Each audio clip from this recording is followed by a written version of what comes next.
नमस्कार दोस्तों, आप सभी का स्वागत है हमारे YouTube channel BCS basic physics में। आज की इस वीडियो में हम क्लास 11th फिजिक्स की क्विज अभ्यास देखने वाले हैं। आज की जो हमारी क्विज है वो है 28 अगस्त से 3 सितंबर 2021 की क्विज है। इस क्विज का सॉल्यूशन यहाँ पर हम देखने वाले हैं। क्लास देखिए, 11th क्लास की हम इस क्विज का सॉल्यूशन यहाँ पर देख रहे हैं। इसमें जो पहला क्वेश्चन है वो देखिए, पृष्ठ तनाव की विमा। हमें पृष्ठ तनाव की विमा M1 L T-2 दे रखी है। तो पृष्ठ तनाव ज्ञात करने का सही सूत्र क्या होगा? हमें इस विमा के आधार पर ये बताना है कि इनमें से इस पृष्ठ तनाव का सही फॉर्मूला कौन सा है। पहला जो फॉर्मूला है उस फॉर्मूले में हमें दे रखा है T बराबर F/L। तो देखिए F यहाँ पर T बराबर F/L, तो इस T की विमा वही होनी चाहिए जो F/L की विमा होगी। तो यहाँ पर F की जो विमा है वो हमारे पास में हम जानते हैं M1 L1 T-2 होती है, और ये जो L है इसकी विमा होगी L1। देन यहाँ से ये जो L1 है इस L1 से कैंसिल हो जाएगा। देन फाइनली जो विमा है इसकी M1 T-2 निकल कर आएगी। तो हम बता सकते हैं कि जो हमारे को विमा दे रखी थी M1 L-2 वो इससे पहले फॉर्मूले के अकॉर्डिंग सही विमीय रूप में प्राप्त होती है। अब देखिए, इसका मतलब ये हुआ है कि जो पहला ऑप्शन है उसमें T बराबर F/L दे रखा है वो एकदम सही सॉल्यूशन है। दूसरे में F/L दे रखा है, तो इसकी F/L की विमा इस विमा की इक्वल नहीं आएगी, इसलिए ये ऑप्शन गलत हो जाएगा। F/T की विमा भी इसके इक्वल नहीं आएगी, इसलिए ये ऑप्शन भी गलत होगा। इसकी विमा भी इसके तुल्य नहीं आएगी, इसलिए ये ऑप्शन भी गलत होगा। अब हम अगले क्वेश्चन की ओर बढ़ते हैं। अगले क्वेश्चन के अंदर देखिए हमें क्या बता रखा है कि गुरुत्वीय स्थितिज ऊर्जा की विमा हमें ये दे रखी है, तो उसका मात्रक क्या होगा? तो हमें विमा दे रखी है, मात्रक पूछा है। वैसे हम आपको बता दें कि जो गुरुत्वीय स्थितिज ऊर्जा है वो एक प्रकार की ऊर्जा ही होती है, और ऊर्जा की जो विमा होती है वो हमें दे रखी है M1 L2 T-2। ये ऊर्जा की विमा है। M1 L2 T-2 हमें ऊर्जा की विमा दे रखी है, और हम जानते हैं कि ऊर्जा का जो मात्रक है वो जूल होता है। ऊर्जा का मात्रक क्या होता है? जूल होता है। क्लियर? तो यहाँ पर इसका जो सॉल्यूशन है वो आएगा जूल। इसका जो मात्रक है वो होगा जूल। अब यहाँ पर हमारे को अन्य ऑप्शन भी दे रखे हैं, जूल प्रति second, joule per second square, joule into metre square per second square. ये सभी ऑप्शन गलत होंगे, क्योंकि इन ऑप्शन के अकॉर्डिंग यदि हम विमा लिखेंगे तो वो इसके तुल्य नहीं आएगी, इसलिए ये सारे के सारे जो अदर ऑप्शन हैं वो गलत होंगे। तत्पश्चात जो फाइनल सही आंसर है वो जूल होगा इसका। अब हम अगले क्वेश्चन की ओर बढ़ते हैं। हमें देखिए अगले क्वेश्चन में क्या कहा गया है।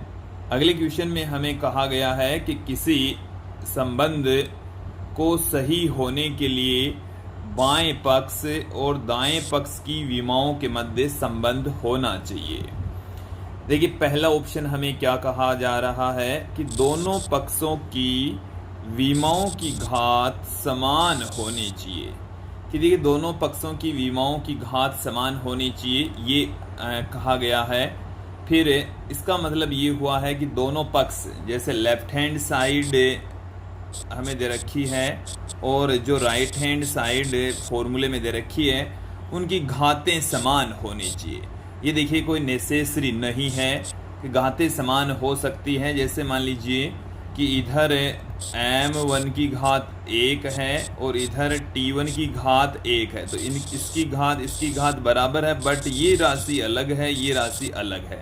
तत्पश्चात ये जो ऑप्शन है वो हमारे पास में होगा गलत। ये जो ऑप्शन होगा वो क्या होगा? गलत होगा। ये इसका गलत आंसर है। क्लियर? फिर सेकंड इसका पार्ट देखिए, दोनों पक्षों की विमाओं की घात अलग अलग होनी चाहिए। यदि घातें अलग अलग हो गई तो भी जो विमीय फॉर्मूले हैं लेफ्ट हैंड साइड और राइट हैंड साइड की विमा समान होनी चाहिए। तो घातें अलग अलग हो गई तो विमाएं भी अलग अलग हो जाएगी। इसमें जो तीसरा ऑप्शन दे रखा है देखिए गौर करके कि दोनों पक्षों की विमाएं समान होनी चाहिए। यदि कोई भौतिक राशि भौतिक समीकरण सही है तो उसके लेफ्ट हैंड साइड की विमा बराबर होनी चाहिए राइट हैंड साइड की विमा के। तो लेफ्ट हैंड साइड की विमा और राइट हैंड साइड की विमा बराबर है तो जो विमीय समीकरण है या जो फॉर्मूला है वो सही होगा, अन्यथा गलत होगा। क्लियर? तो ये तीसरे क्वेश्चन का सही आंसर यही होगा। और देखो दोनों पक्षों की विमाएं अलग अलग होनी चाहिए तो संबंध भी गलत होगा।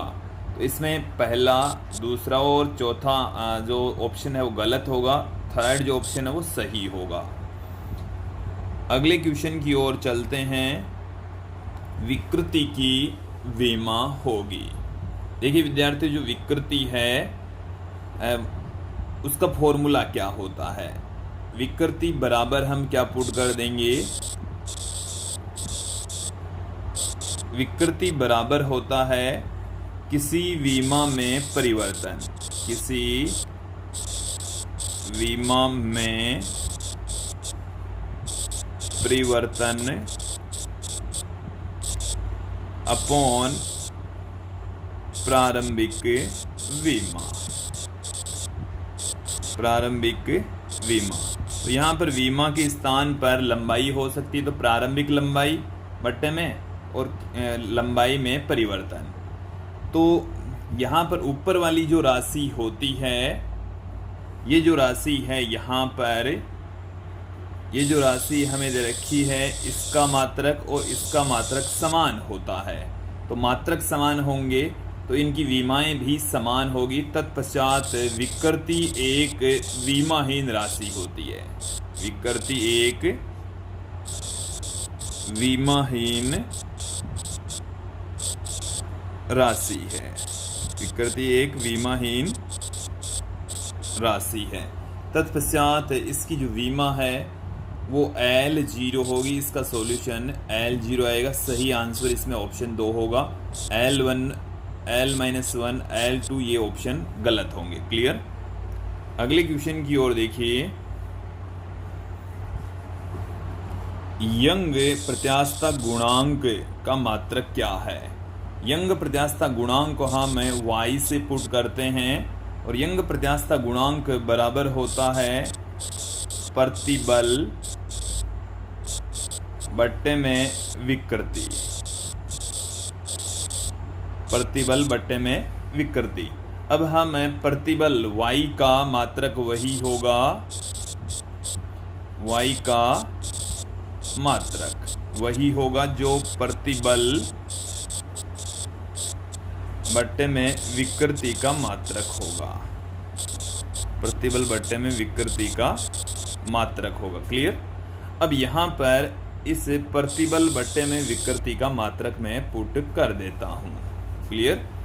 तो देखिए एक बार आप प्रतिबल बट्टे में विकृति का जो मात्रक होगा वही मात्रक यंग प्रत्यास्थता गुणांक का होगा। तो मैं यहाँ पर इसका मात्रक पुट कर रहा हूँ, आप लोग भी देखेंगे। तो y का मात्रक वही होगा जो अभी हमने बताया, प्रतिबल बट्टे में विकृति का मात्रक। तो प्रतिबल होता है बल बट्टे में क्षेत्रफल और ये होता है लंबाई में परिवर्तन बट्टे में प्रारंभिक लंबाई। तो इनका मात्रक हम पुट कर देते हैं। तो यहाँ पर बल का मात्रक होता है न्यूटन। इस a यहाँ पर क्षेत्रफल जिसका मात्रक हो गया मीटर स्क्वायर। फिर डेल्टा एल जिसका मात्रक होता है मीटर, एल का मात्रक होता है मीटर। यहाँ पर इस मीटर से ये मीटर कैंसिल हो गया, तो इसका जो मात्रक है वो न्यूटन पर मीटर स्क्वायर आ जाएगा। तो y का मात्रक वही होगा न्यूटन पर मीटर स्क्वायर। तो यहाँ पर ऑप्शन देखेंगे तो ये चौथा जो ऑप्शन है न्यूटन प्रति वर्ग मीटर, सही आंसर इसका यही होगा। क्लियर। अगले क्वेश्चन की ओर बढ़ते हैं। किन भौतिक राशियों के विमीय सूत्र समान है? किन भौतिक राशियों के विमीय सूत्र समान है? पहले हमें ऑप्शन में दिया गया है तनाव और पृष्ठ तनाव। विद्यार्थियों, जो तनाव होता है वो बल होता है एक तरीके का, और पृष्ठ तनाव होता है बल बट्टे में लंबाई। तो इन दोनों के विमीय सूत्र किसी भी स्थिति में समान नहीं हो सकते। फिर रेखीय संवेग और कोणीय संवेग। देखिए, रेखीय संवेग को हम P से लिखते हैं और कोणीय संवेग L बराबर होता है R क्रॉस T। तो इसका विमीय सूत्र और इसका विमीय सूत्र किसी भी कंडीशन में समान नहीं हो सकता, इसलिए ये जो ऑप्शन है ये भी गलत होगा। फिर हम अगले ऑप्शन की ओर बढ़ते हैं, कार्य। तो देखिए, कार्य में यहाँ पर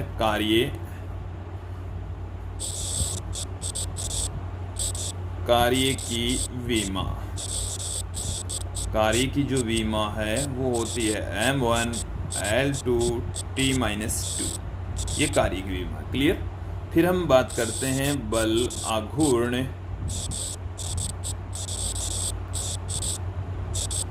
बल आघूर्ण की विमा।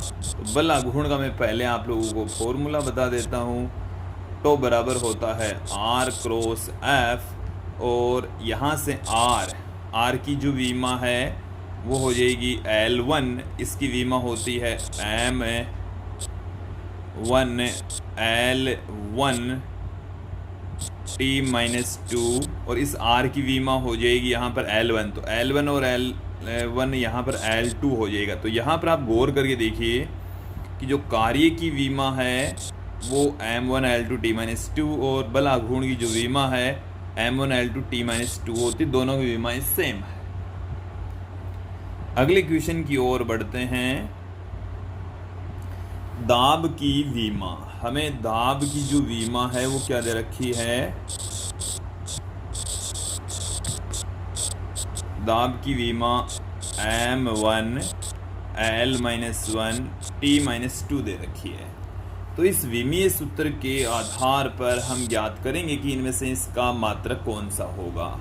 न्यूटन पर मीटर स्क्वायर। न्यूटन पर मीटर स्क्वायर के अकॉर्डिंग यहाँ पर आप लोग देखिए, इसके अकॉर्डिंग क्या इसका मात्रक सही है? तो इसके अकॉर्डिंग इसकी विमा निकाल लेते हैं। तो विमा यदि समान आ जाती है तो मात्रक सही हो जाएगा। तो न्यूटन के अकॉर्डिंग m1 L1 T-2 बट्टे में L1, तो इसकी विमा आ गई पहले ऑप्शन के अकॉर्डिंग। तो दाब की विमा m1 L0 T-2 आनी चाहिए, जो कि इसके समान नहीं है, इसके बराबर नहीं है। तो ये जो ऑप्शन है वो गलत होगा। ये जो ऑप्शन है गलत होगा, पहला ऑप्शन इसमें नहीं हो सकता। फिर हम दूसरे ऑप्शन की ओर बढ़ते हैं। दूसरे ऑप्शन के अकॉर्डिंग जो विमा है न्यूटन के अकॉर्डिंग इसकी विमा हो गई m1 L1 T-2, फिर यहाँ पर मीटर स्क्वायर, उसके अकॉर्डिंग इसकी विमा हो गई L2। देन फाइनली इसकी जो विमा है वो m1 L-1 T-2 होगी। और यदि आप इस विमा को गौर करके देखेंगे तो इसकी दाब की विमा के समान ही होती है। तत्पश्चात ये जो ऑप्शन है वो सही होगा। इसका जो सॉल्यूशन है वो 2 नंबर का ऑप्शन होगा। तत्पश्चात ये दोनों गलत हो जाएंगे। आप इनको भी सोल्व करके देख सकते हैं। अगला जो क्वेश्चन है उसमें देखिए, हमें कुछ राशियों की विमाएं बता रखी है कि त्वरण, आवेग, कोणीय संवेग और कार्य की विमाएं। हमें इसमें पूछा किस राशि की विमा सही नहीं है। हमें 4 राशियां दे रखी है और इन 4 राशियों में से बताना है कि कौन सी राशि की विमा सही नहीं है। पहले हमें पूछ दिया गया है त्वरण की विमा। तो देखिए विद्यार्थियों, सबसे पहले हम ज्ञात करते हैं त्वरण की विमा। त्वरण होता है इसका मात्रक मीटर पर सेकंड स्क्वायर, देन इसकी त्वरण की विमा। एक एक करके मैं सबकी विमा यहाँ पर पुट कर रहा हूँ। त्वरण की विमा, वेग में परिवर्तन की दर होती है मीटर पर सेकंड स्क्वायर। तो इसके अकॉर्डिंग इसकी विमा L1 t-1, अर्थात ये जो विमा है वो सही दे रखी है।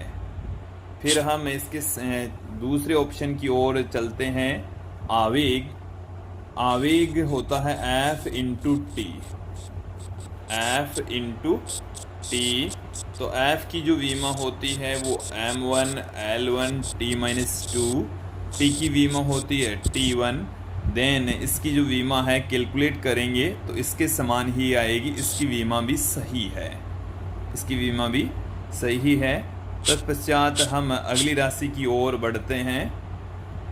कोणीय संवेग की विमा, कोणीय संवेग को L से पुट कर रहे हैं। L की विमा वही होगी जो R क्रॉस P की विमा होगी। R क्रॉस R की विमा हो गई L1, P यहाँ पर संवेग, इसकी विमा हो जाती है M1 L1 t-1। अब जब इसकी विमा कैलकुलेट करते हैं यहाँ से तो इसके समान नहीं होती है। तो ये जो कोणीय संवेग की विमा है वो इसमें गलत दे रखी है, और हमारे को इस क्वेश्चन के अंदर गलत राशि की विमा ही पूछी है, तो ये जो विमा है वो गलत है। क्लियर। चौथे जो कार्य की विमा है ये भी हम यहाँ पर देख लेते हैं। कार्य की विमा M1 L2 t-2 होती, इसकी विमा सही है। क्वेश्चन की ओर बढ़ते हैं कि किस राशि की विमा सही नहीं है। तो किस राशि की विमा सही नहीं है? कोणीय संवेग की विमा सही नहीं है, जो कि तीसरा ऑप्शन है। तो इसका जो सॉल्यूशन है वो तीसरा ऑप्शन आएगा, इसका जो हल है वो तीसरा ऑप्शन आएगा। तो दोस्तों ये थी कक्षा 11 भौतिक विज्ञान की इस सप्ताह की क्विज, और मुझे उम्मीद है आप लोगों को ये जो क्विज है वो अच्छे से समझ में आई होगी। आज के इस वीडियो में इतना ही। धन्यवाद दोस्तों।